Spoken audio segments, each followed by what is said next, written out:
Hey YouTube, this is the Rest Music Park Fan 62. Here's Halloween Haunt at Kings Island, what needs to change. Now, Halloween Haunt at Kings Island is a great event. However, over the past several years, it has taken a downturn.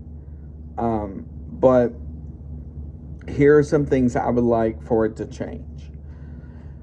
On those nights, like Thursday nights and Friday nights, when the park is closed and you come up into the park, I think it would be cool if they could start doing the monsters at the gate again.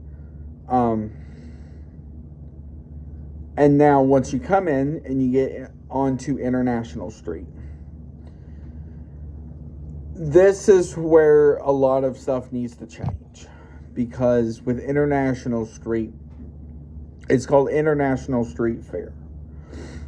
Other than a lot of fog and some interesting choice in music,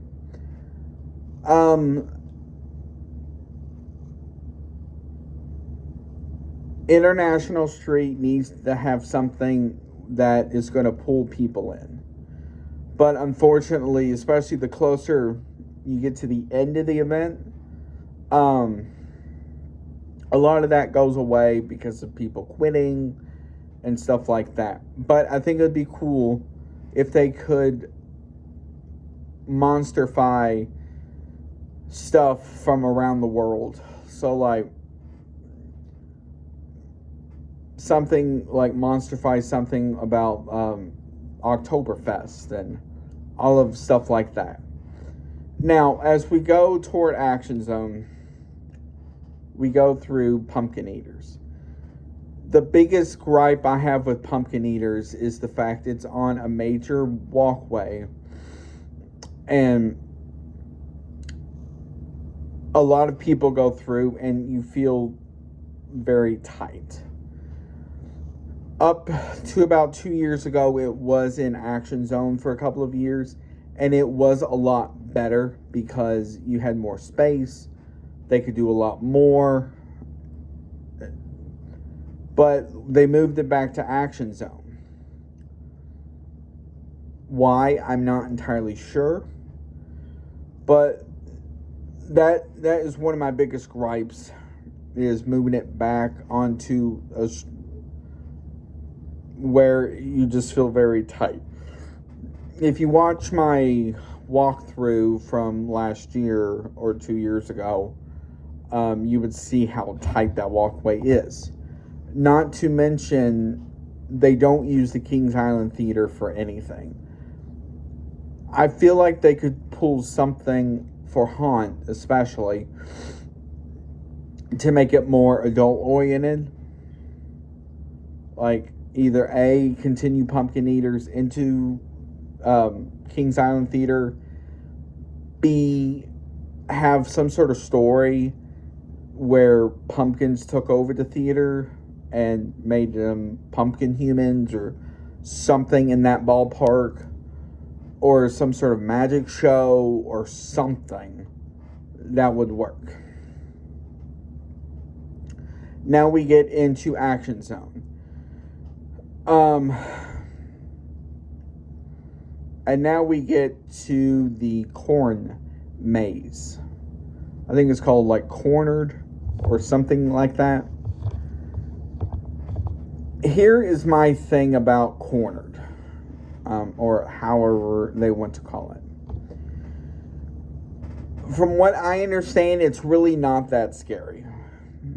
Now, I get, it's a makeshift maze. They had to bring in all this corn and all of that. But Cornered could be better if they moved it somewhere else. One of the spots they could put it is in the Tower Garden, because they had Field of Screams in there before, several years ago. And I feel like something like that would work, just because that would help it out a lot to make it feel more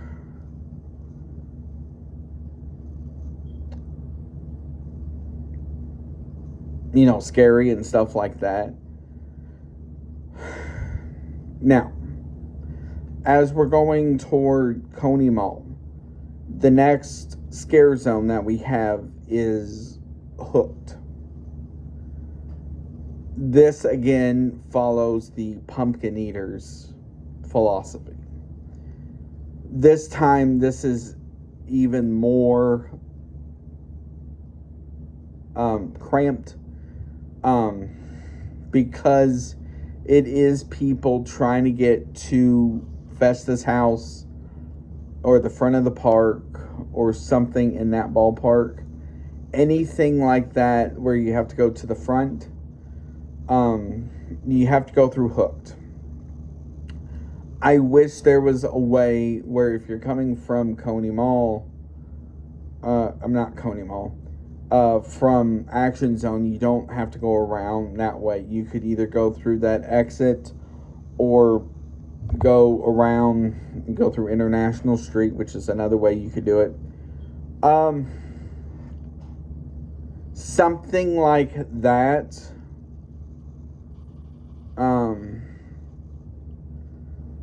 Would be better.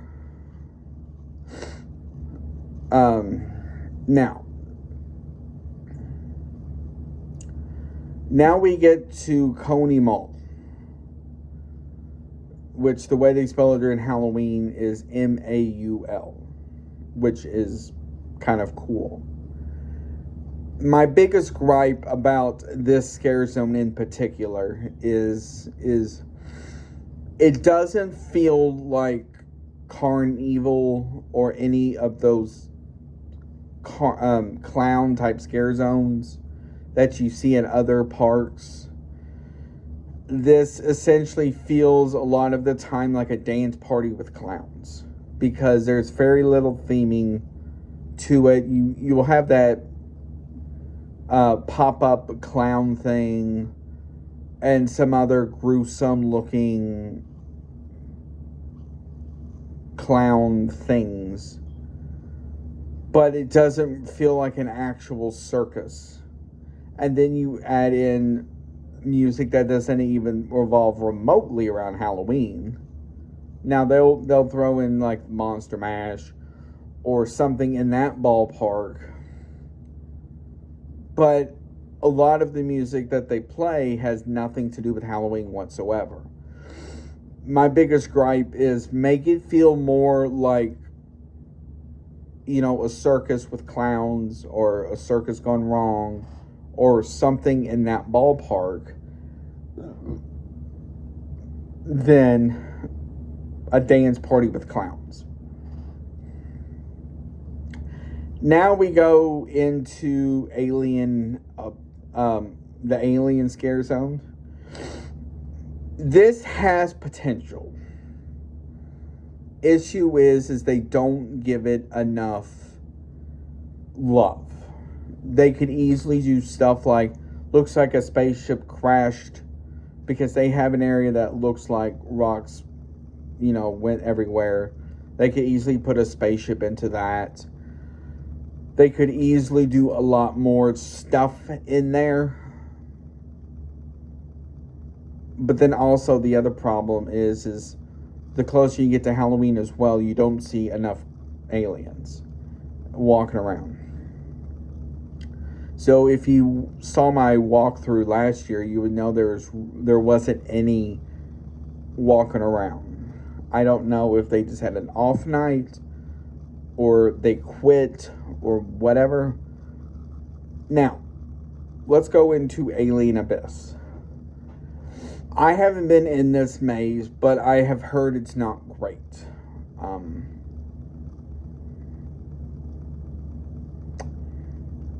From what I understand, it has potential. They just got to put more into it.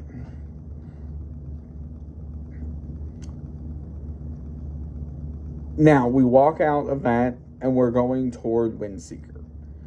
The next haunted house that we have is Killmart. This is one of the more popular haunted houses in the park. The issue about it is, from what I understand, it's almost the same every year. They rarely add new things. So that is one of the things that needs to happen, is kind of invest into it if they're going to keep it.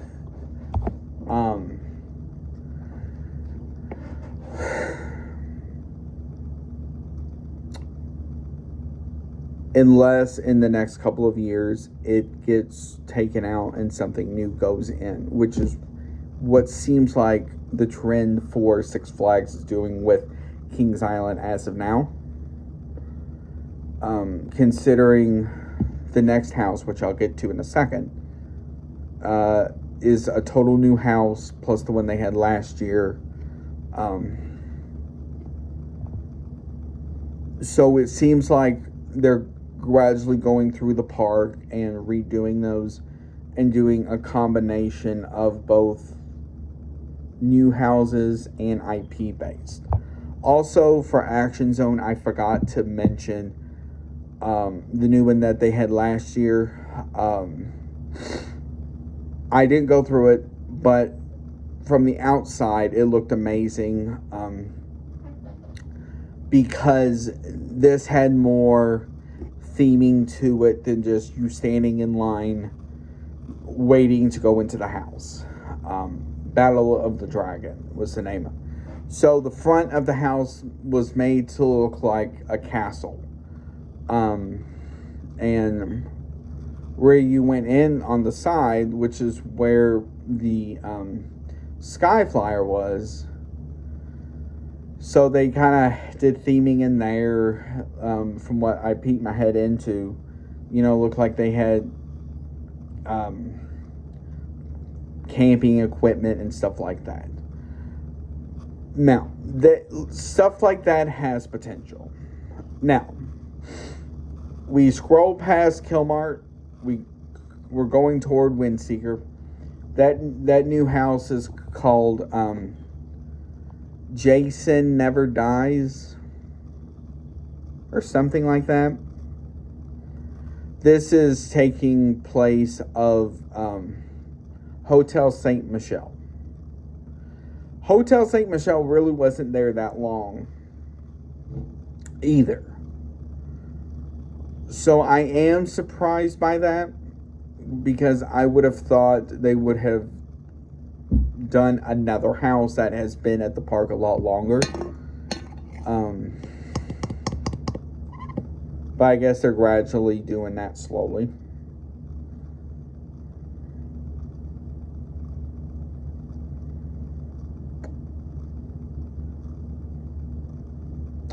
I don't know what this area is going to look like with this company that's doing it, but I'm sure they're going to do a really good job. From what it looked like on Kings Island social media, it looks like it's going to be camping based, possibly, so that they could have like camping equipment and stuff like that. I'm not entirely sure. Now we get to the unknown scare zone. Now, why do I call it the unknown scare zone? This just popped up. It really doesn't have a name. If you want to know where this is, it is right by the Queen City Stunt Show. Now, the thing about this scare zone is, even though it doesn't have a name, it works with what it has. All it has basically is a humongous animatronic of a Venus flytrap eating a person. And then in the mulch smaller Venus flytraps. Looks like it's ready to eat somebody. As well as camo netting above with fog. This has potential to be a great scare zone. They just gotta invest more into it. How? I'm not entirely sure. Now, as we come down, you can choose to go left or right. If you go to the right, you're going back toward the front. Now, this will get you into a lot of the stuff like the tombstones and all of that going toward the front. Now, as we go to the right, the left, we're going to go into Rivertown. The first thing we're going to get to going this way is their blood meat market house, which is called Slaughterhouse. From what I have heard, this is a more gory house in the park. The thing that comes to mind with this house in particular is have it tied into Saw. Because if they can get this copyright for Saw, they can do so much in this house to make it so gory.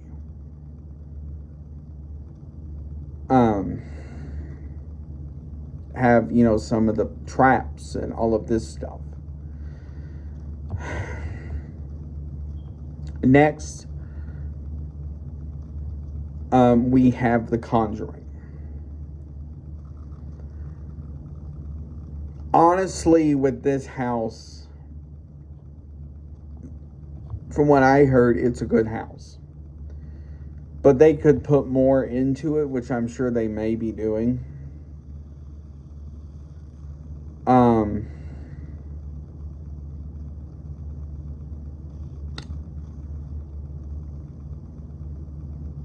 I don't know if they're going to add into some of the newer movies into the house or not.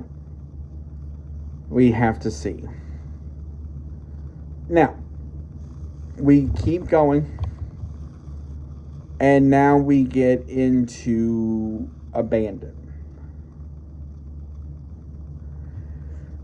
Okay, here is the thing with this. Like I have said before, this has potential to be a great scare zone. But they gotta put more into it. Because if you look at it now, it's essentially like 2 trellis or something like that they put in, and then they've put in some signage, as well as some other things, as well as like a zombie miner, and they come out. Those scare actors are in like mining, dressed as miners. And then they do stuff with chainsaws and all of that.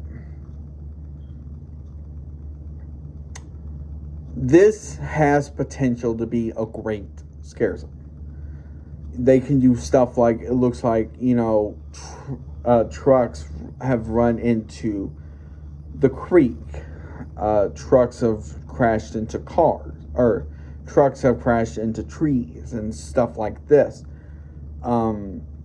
They could also add a lot of vines and stuff like that, so it makes it look like it's trying to take over. They could put vines on the fence for Mystic Timbers. They could put vines all around and all of this different stuff. And make it also, with some of these scare actors, to make it look like maybe they have gone into the vines. To where, it's trying to take them. And they're like, no. Stuff like that. Like I have said, this scare zone has potential. They just got to keep going at it with it. Basically be like, yes, we're going to put money into this. Also expand it. It's just in this one little area. They could go back toward the kids area. They can go toward Rivertown and stuff like that. Do stuff like that. And then as we keep going past Abandon, we get into the kids area. Now, here, the main problem with the kids area is that they can't do too much when it comes to haunt, because they have to keep it the family friendly portion for the day. Now, I want to talk about the kids area for 1 second before I end this video. One of my biggest gripes that happens with Kings Island, that they've started doing, is they tend to overlap tricks and treats into at least the first hour of haunt. So you have kids in the kids area, finishing up their non-scary day, and then they hear pyro and then all this stuff, and then they're like, what in the world's going on? And then as they're trying to leave, they have monsters in their face. And in order for them not to be in their face, they have to spend an additional $20 or whatever that number is going to be this year for those stupid, no-boo necklaces. This is the stuff I'm talking about. It's what they need to do, in my opinion, is start the closing process of Planet Snoopy around 4:30, 4:45.